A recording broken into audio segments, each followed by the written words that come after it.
Okay. At least you were prepared, right? All right, so got something funny going on here real quick. Let me do this.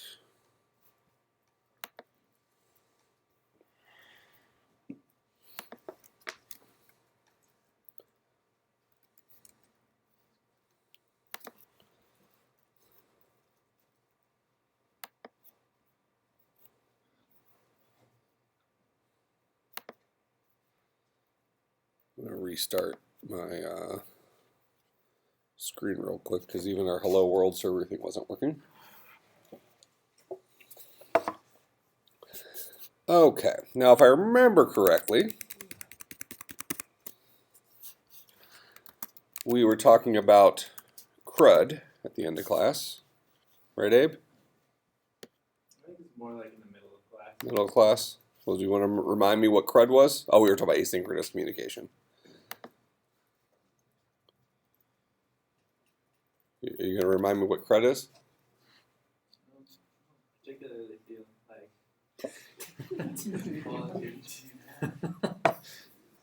Didn't you get called out on that last time? I might have. Tim? Create, retrieve, update, delete. Create, retrieve, update, delete. Okay, so all of our applications that we're going to write that are in RESTful state are going to be done in terms of these four functions: get, post, put, delete. All right, and what we're going to mess with today is working a lot with retrieves. And I'm going to, as soon as we can get this thing going,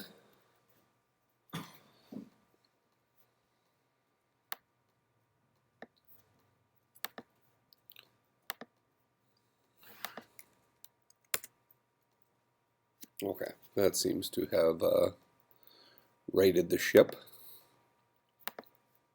Okay, back in business. All right, so we talked last time about being able to take in multiple values here, right?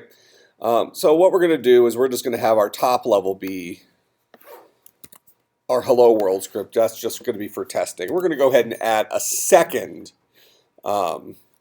get function here. And this guy is going to take in something called headers. Okay, what we're trying to do is we are trying to fulfill, is it this guy? The requirements of this guy, which is to look at the headers associated with, look at the headers associated with a request. Okay, so this says when you visit headers, the server should return an object containing the request headers. Okay, so the request headers comes in the form of, and we'll go ahead and print it real quick just so you can see. Comes in the form of a dictionary. Did we talk about dictionaries last time? Briefly, okay.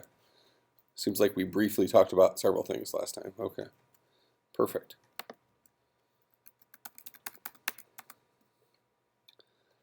All right, so I'm just gonna send back request.headers, which should be a dictionary. So we actually might get a little weird error down here, but I think, well, I guess we'll find out in a second. If we do, we'll just console it. Let's go ahead and run that. Okay, different endpoint now, so this is /headers instead of just /. And there is our list of headers. Okay, so notice that it's a whole bunch of name value pairs. So we have one header called host, here's its value. Another header called real IP, here's its value. So on and so forth. Okay, so for headers, what we want to do is we want to give them just a list of all the individual header variables. All right, because then we're going to have a second one that will take in headers and a specific header name, which actually I think deviates a little bit from what they had asked, but that's what I kind of want to do. Oh no, it's right. headers, and then the header name. All right, so we're going to have another endpoint.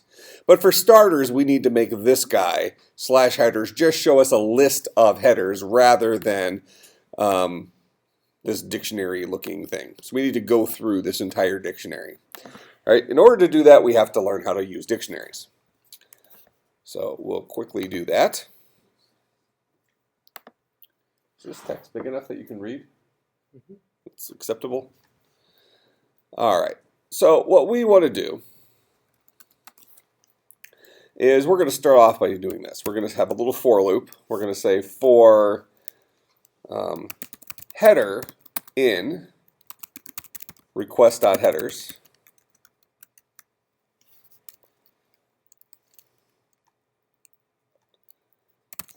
We're going to say response.send header.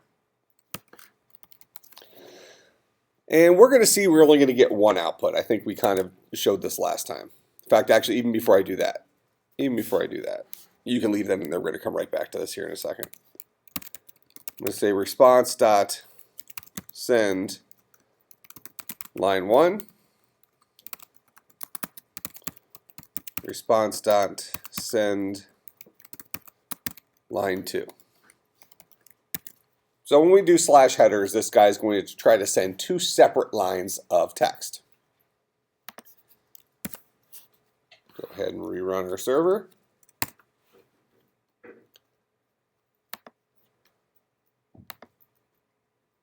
There's line 1, and notice that line 2 never shows up. Okay? We get one opportunity to respond. Send means after we've completely packed everything into our response, we have one opportunity to send. We can send statuses, so that can give us a secondary error message, but we really have one opportunity to send, which means that if I want to send two things here, line 1 and line 2, I would have to kind of build up a string. Var s is equal to the empty string, s plus equals line 1,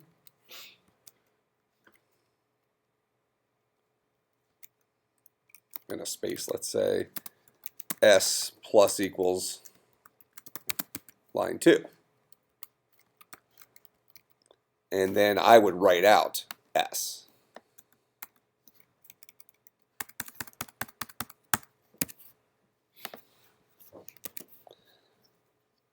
Okay, this would give us the opportunity to build up a string with everything we want to send back, then actually send it.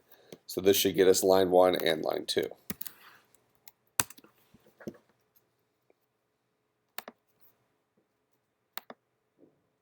Here's line 1 and line 2. And if we want them to show up on different lines,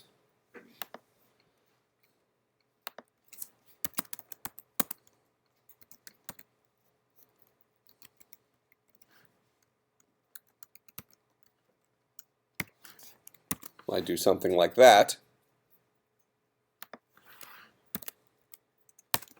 Go ahead and What's with the extra parenthesis?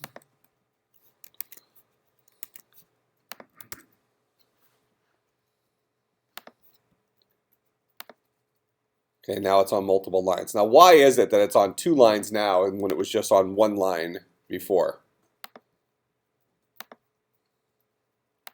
I added this 1 line. What's that guy? HTML break.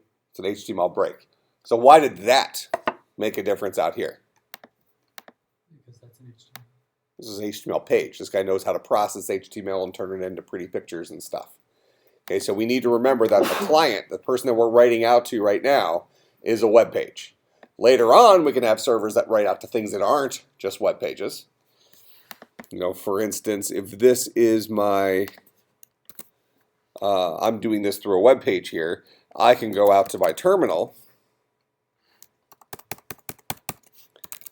and I can telnet to, let's see, I think I need to do telnet to that guy /80 on port, or /headers on port 8080.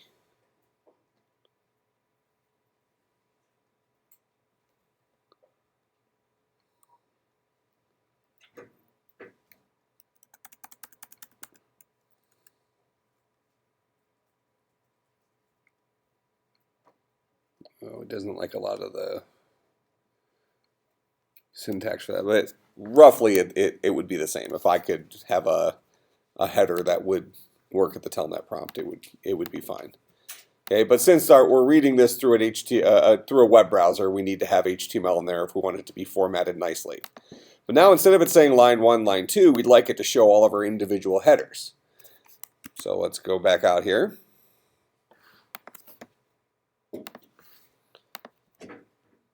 And we'll go ahead and put we'll leave our var s there.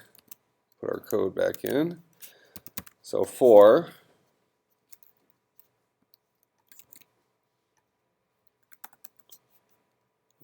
let's see, what is it?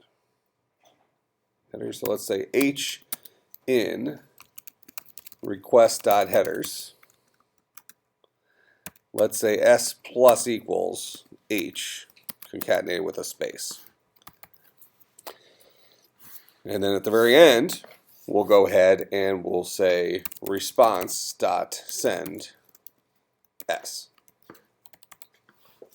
So we'll build up our solution. And we're going to just say, what is h? H is going to be, each time through this loop, h is going to be one of the elements in this dictionary of headers. So let's see what this guy ends up looking like.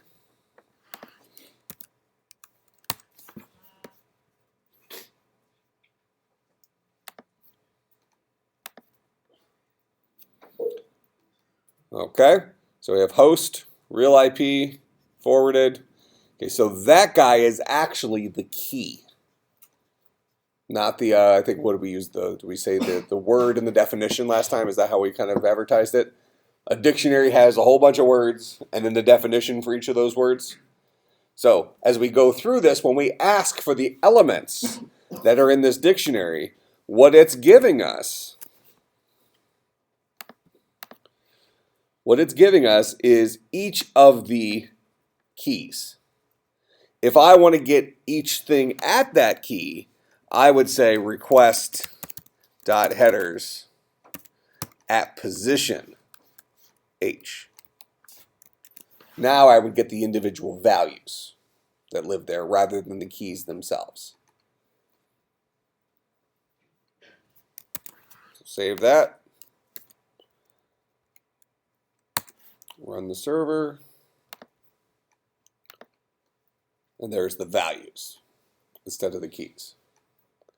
But for us, we want to have a nice formatted list of headers that we can choose from. So we're going to go back in here and we're going to update this. So we're just wanting to print out h. But we want to go ahead and tack on a break each time through. So it kicks it down a line. Now this should show our header one line at a time. Kill the server, start the server. Okay, so now those are my individual headers.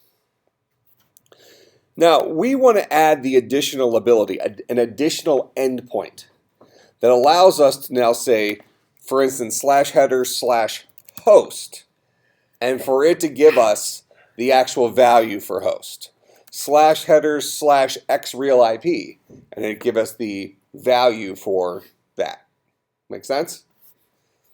All right, and we looked at kind of the components of this last time.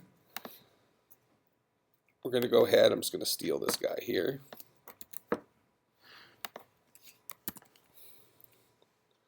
So we're going to have another endpoint, /headers/, and then if we want to take in a parameter, I'm going to say :header. That allows us to say, I want a value that comes out of there. And now what we can do is we can respond. Let's just start off by saying response.send request.params.header. That's the way I would access this variable right here. So notice they have the little colon right before that that says, treat this as a parameter coming into this endpoint, not as part of the endpoint itself. Up here, notice we did not have a colon before headers. Here we do. before header, but headers is still the same. So this is a literal. Slash headers will be typed exactly like that. This is a variable. We can pass anything we want in there. So we're going to take that variable, prove we received it by just spitting it back out. Go ahead and save this. Kill the server. Start the server. And then I'll run that new endpoint. I'll pass it host, and we should just get host spit back out to us, proving that it read in our parameter here. So this guy right here is coming in as :host. And there's host. Now, actually, what we want to serve, though, is not the word host, but we want to serve the header value for host. That make sense? How would we do that? What do you think, Abe? Feel it. I bet you old Alex knows. How would I serve the header for that particular header that was passed in? I want to respond with that, using only what we've learned so far. I just proved that we got a variable here, right? We just spit back host. And if I come in here and I change host to Abe, it'll spit back Abe. So I can send whatever I want in there.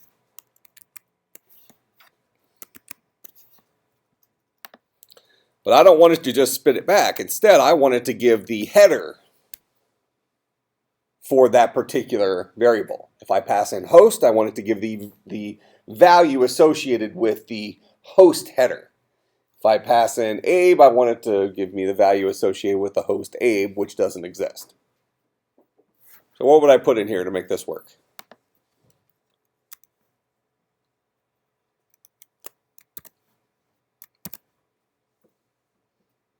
Nothing?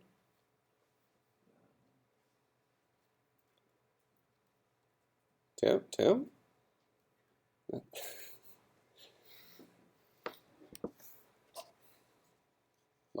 Margin? We literally just showed all the individual pieces that we need to answer this. All right, who knows? Who knows what I should write?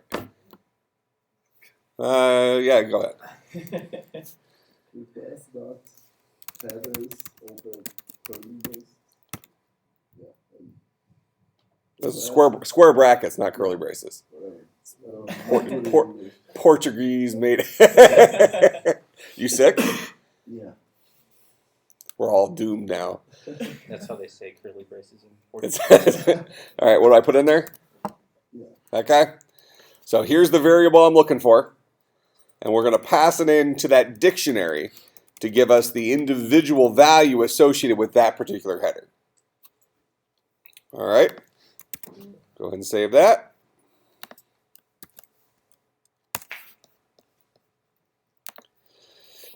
So if I put in host, I get the host back. If I put in whatever another legal one is, let's do connection.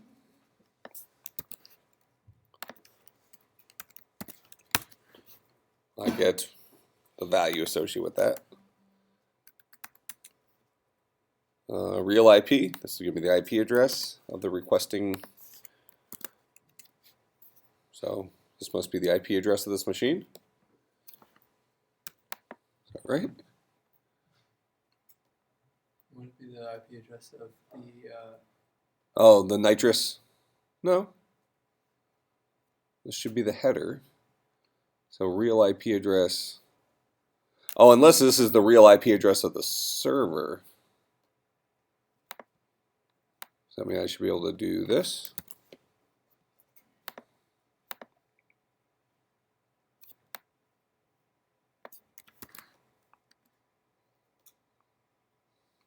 Nope, doesn't like that at all. I don't know whose real IP address that is. Is it external IP address of the network from? It's possible. Maybe our edge router. Yeah. But I would think our edge router would still be a 198 address. I don't know why we would jump. Whatever. All right. Well, let's look at what this guy gives us.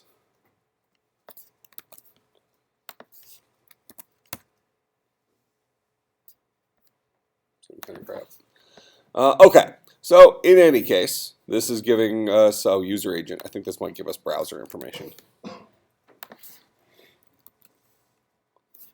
Yep. So this is giving us browser information. Actually, interesting. It sees Chrome as being Mozilla /5.0 using Apple WebKit. Well, then it shows Chrome there. Let's see what it shows for Safari.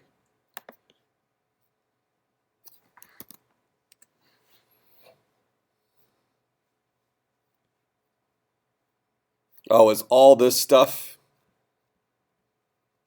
just kind of starting header? And then this is the actual browser? Looks like. Well, but you've got Safari on the other on Chrome too. I don't. Was Safari over there? Yeah, it's at the very end. Oh. Yeah. Well, it just lists all browsers? I've never been able to understand what that string is for. Well, you're supposed to be able to determine what browser you're on.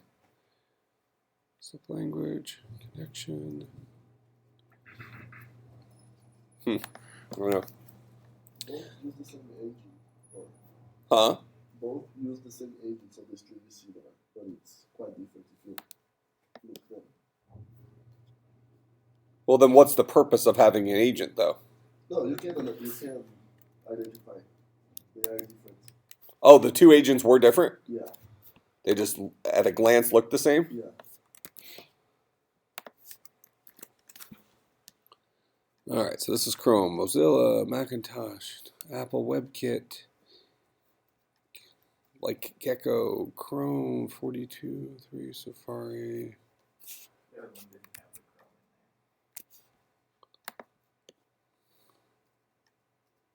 in So that was the difference? The other one just doesn't have Chrome in it? And it's got a different Apple WebKit number as well.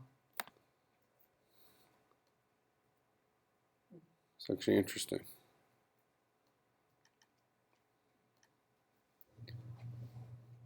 Is anybody on a PC that happens to use either Firefox or want to really have fun with Internet Explorer? It'll just die in Internet Explorer. No. Well, in any case, we're good enough there. So you can probably find Internet Explorer on their computers. What's this? Oh, find Internet Explorer. All right, so we fulfilled this part of it. We got the headers, listing all headers. We also have something that gives us the value for a header at a particular name. Now we want something that when you visit /version should return a string containing the HTTP version of the request. So that means we have to look at request and see about version. So we were looking at the documentation last time. Let's go over here to request.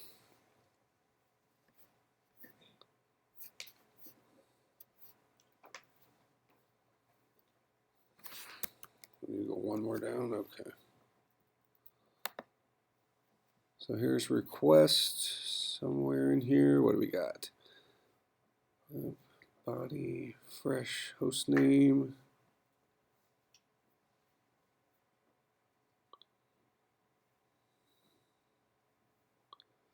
Let's just try printing out request version. So we'll give ourselves another endpoint.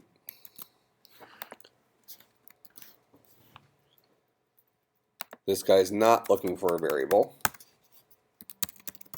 It's going to be /version. And this one will respond with request.version. Let's see if that's something real. It's not documented, but either was headers. Or at least not documented by Express. Express must be a superset of another library. Okay.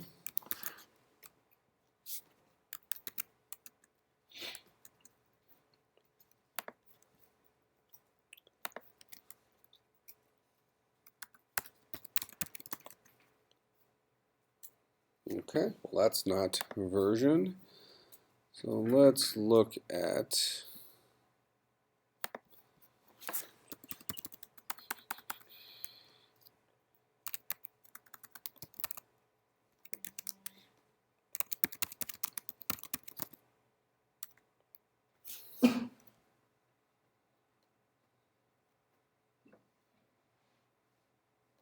actually it's the request or response version.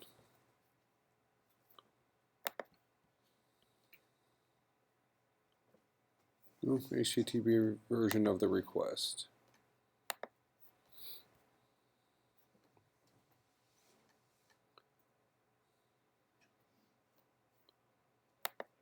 It's showing us the same manual.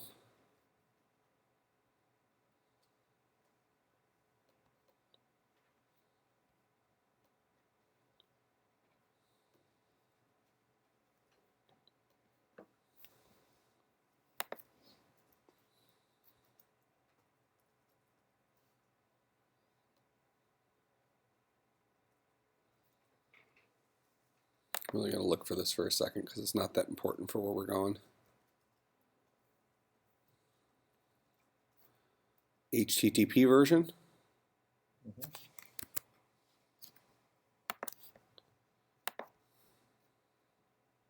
Is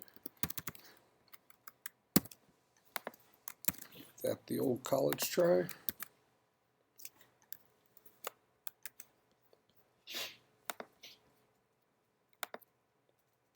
All right, 1.1. So, all right, so we kind of fulfilled that. All right, so we're reading in parameters, dealing with stuff, not only dealing with single endpoints, but also single endpoints that also have parameters. And we're seeing how easy it is to add multiple endpoints. So we want to respond to headers, we add /headers. We want to respond to a specific header, we do that. We want to respond to versions, so it's really easy to do different things like this. So what I want to do is create a little calculator. Shouldn't I be able to do something like /plus/ actually probably plus like that is not going to work. Probably has to be something like this. /plus/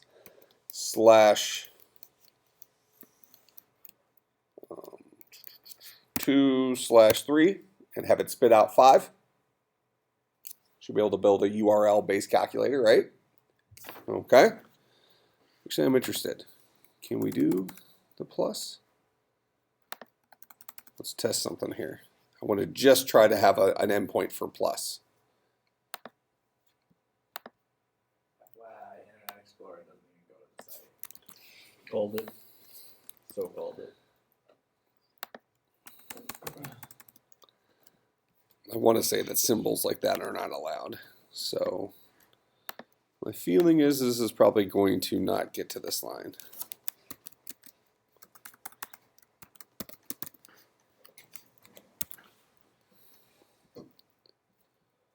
Save that, kill it, start it.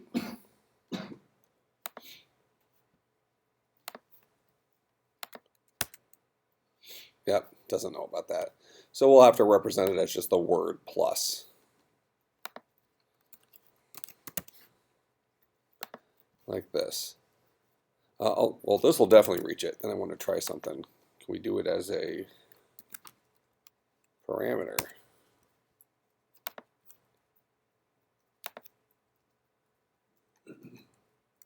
Wow. All right, so we get in there with plus. Can I do this? Op. And then have this guy print out request.params.op.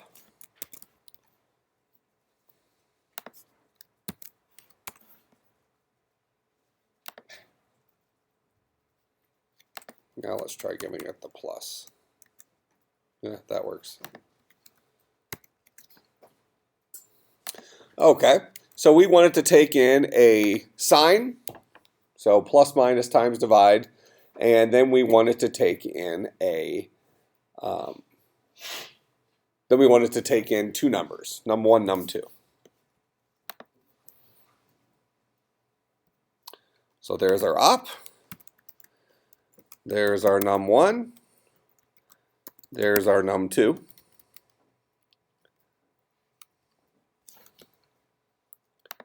And we want to go ahead and write the code that does the correct math.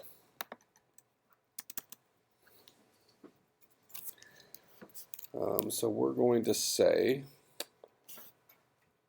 num1, num2 will come in as strings. We need them to be integers. So we'll say if op, it's not op though, it's request.param.op. In fact, let's just put those in variables. Var op is equal to that. Var num1 is equal to parse int of that. Var num2 is equal to parse int of that.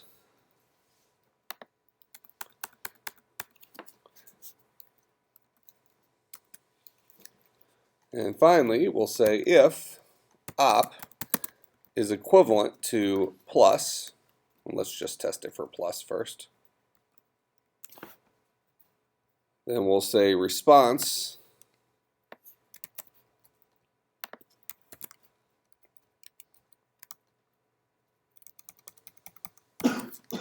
num1 plus num2. Okay. Go ahead and restart this.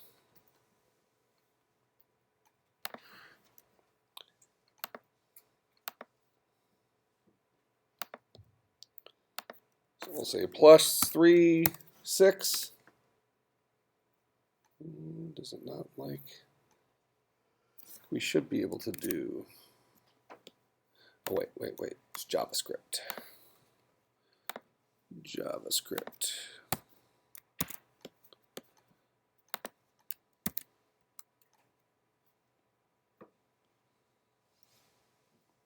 Oh, that actually isn't the issue. The issue is that we're sending in an integer instead of a string, and it thinks since we're sending an integer, we're meaning to send an error code. So it wants us to use the status thing instead. But we'll just fix that by concatenating our answer onto the empty string. Now it'll be a string.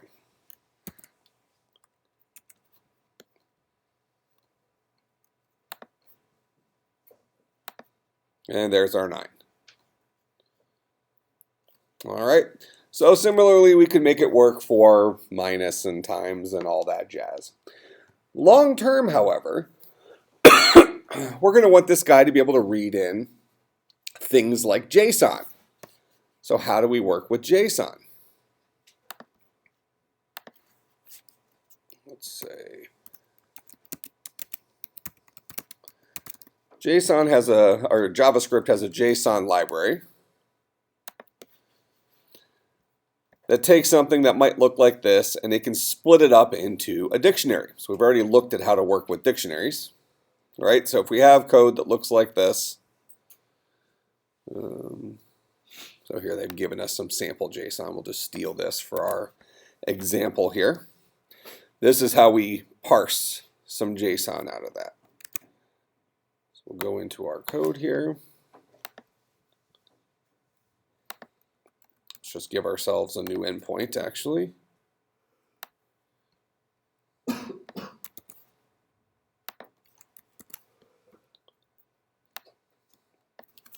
Let's just make this guy /JSON for right now. Steal that.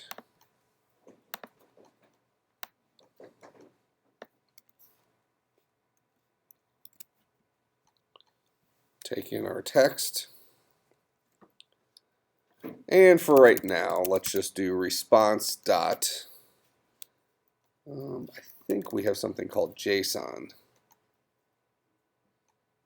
Oh, but that won't let us send text. Let's just send that back first. Make sure it's formatted correctly for us. Because there is a response.json that allows us to build up a JSON document. We'll kill this. Restart it.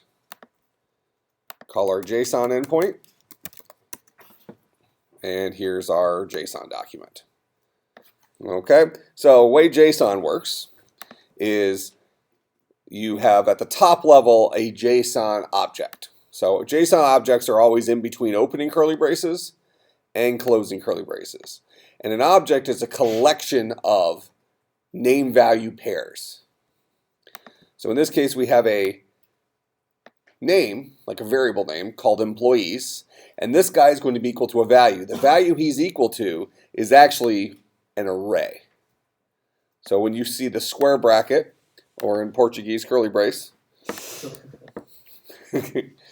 square bracket, so you have the Portuguese curly brace followed by the American curly brace. You know, all right, so square bracket means that it's an array. So we have an array that opens there and ends right here. And inside of here is a bunch of JSON objects. So we have nested JSON objects. So this is an array containing one object. And that one object has variable first name is John, last name is Doe. The next object is first name is Anna, last name is Smith. Then first name is Peter, last name is Jones.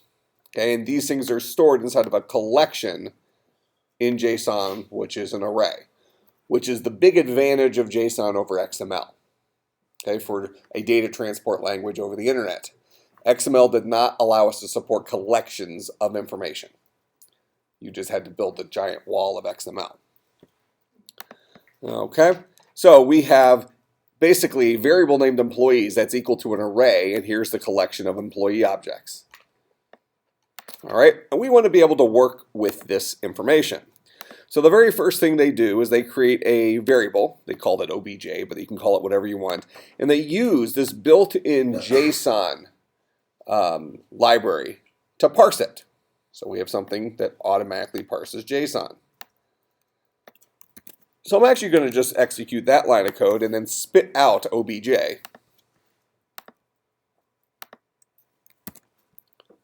Instead of text. So this should be the text version of that object. And we'll see what that animal kind of looks like.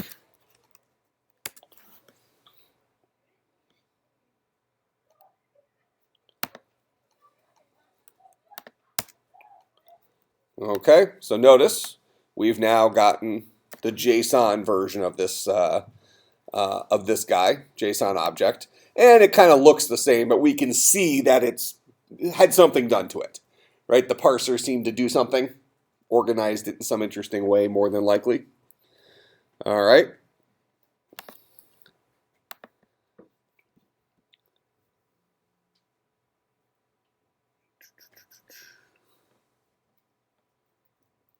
So notice we have OBJ is our variable here, and inside here, we have an array called employees. And we can get the elements in that array, and each one of those is an object. And that object has a first name, it also has a last name. So let's go through and let's build up a list of employees and see what each of those look like. Same thing as we did today. So again, we're going to have our string that we're going to build. So var s is equal to the empty string, let's say. And then we'll say for let's see, let's just call it emp in obj. Let's start with obj. We actually don't want obj, we want obj employees. This guy. This is our array of employees. Does that make sense? But for right now, we're just going to stick it, and we're just going to leave it at obj. So emp in obj, we'll say s plus equals emp. And then ultimately we'll spit out s. And we want to see what that looks like, what we've accomplished by doing that.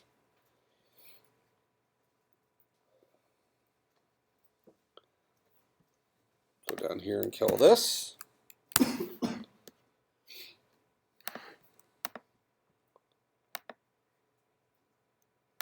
We get that single variable name, employees. Because what's a JSON object? It's a dictionary. Name, value pair. The name of that variable name is employees. The value is an array.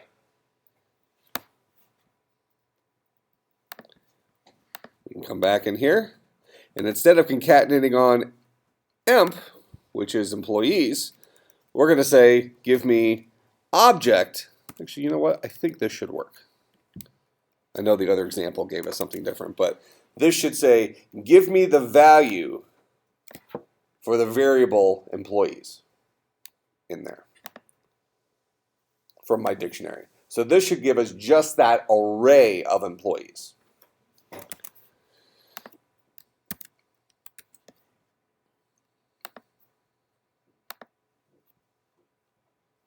Okay, so there's my array of employees. And notice that my array does have 3 things in it, but when it displays it, the generic version of returning that array just has a whole bunch of objects in it. So we want to get an individual element of that array. So we can go back here. And let's look at bucket 0 of that array, just for the sake of this thing.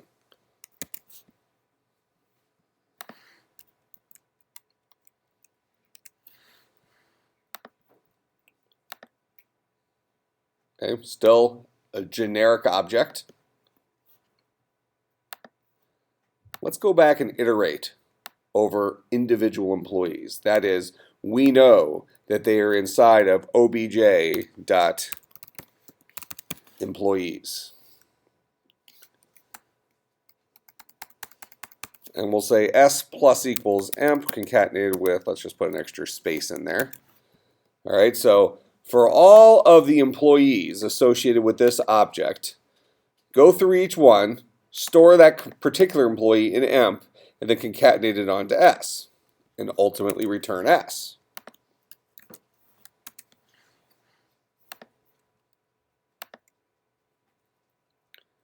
Zero, 1, 2. Well, what was that from? Oh, need to be here still. 0, 1, 2 are actually indices. Does that mean emp was an index each time through? What if I say this?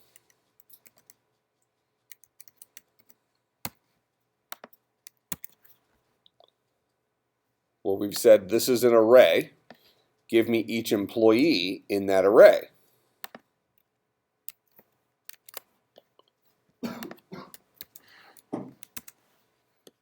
Run that. Same output. Employees at bucket 1 is an object. We've seen it print out object, right? We've seen the word object get printed out. But then each of those objects has values associated with it. So let's try to extract the names of those specific objects. JSON in and of itself is actually an object-oriented data representation language. So I'm going to say, give me the employees array of object, go to bucket 1. That's fine. We currently have a loop that'll go through all of them. We're seeing the 0, 1, 2, right? And get me the first name of those guys. Only the first name of those guys.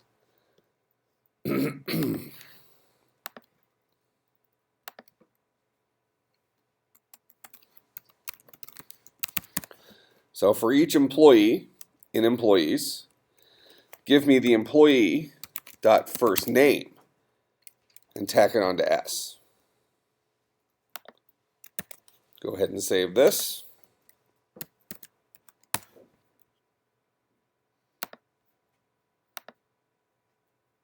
Ruh-roh.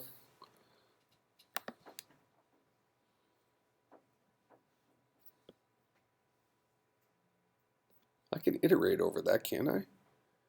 Or do I actually have to loop it?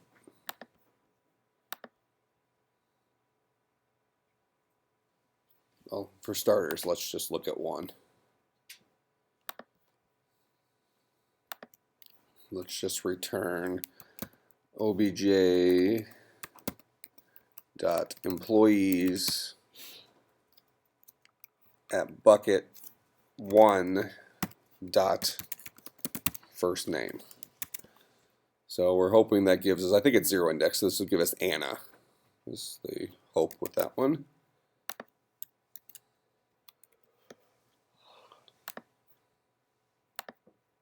Okay, got us Anna. So a for each loop can't iterate over a JSON array? Apparently not.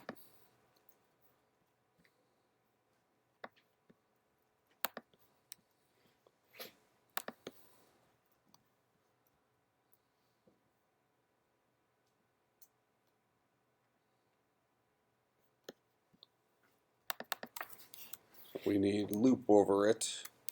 How do we get the length? JavaScript JSON array length.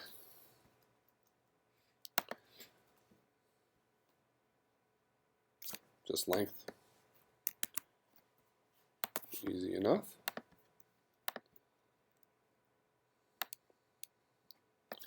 So we'll say for var I is equal to 0.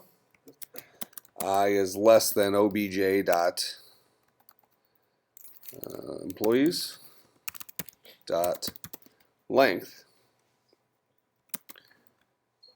I plus plus. So just kind of normal Java syntax. You'll find out that JavaScript and Java are very similar to each other. Each time through, we're going to say get me object dot employees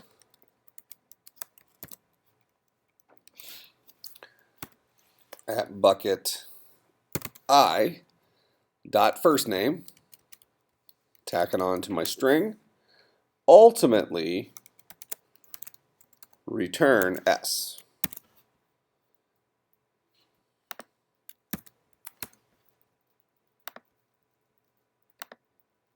Okay, so there's all of our names. All right, so now we're extracting information from our JSON objects. Now, what we want to do here for our homework assignment, and that's actually not what I wanted. I want text edit. We want to take something similar to what was being spit out there. So for instance, we might have something called numbers. And numbers is going to have an array of values. Okay? And inside this array, we're going to have several individual values. So we might have, actually we can do, I think we can just do it, well, let's make the example identical to what you had. So we'll say this is a num, colon 1, something like that. Num colon 4, num colon 7. And we'll just stop it there. There's that. And what your code should do is, you could hard code this in there for now. We're going to be passing it from the command line, looking at posts next time. But you want to process this and have it sum up all these numbers. So this should be 1 plus 4 is 5 plus 7 is 12.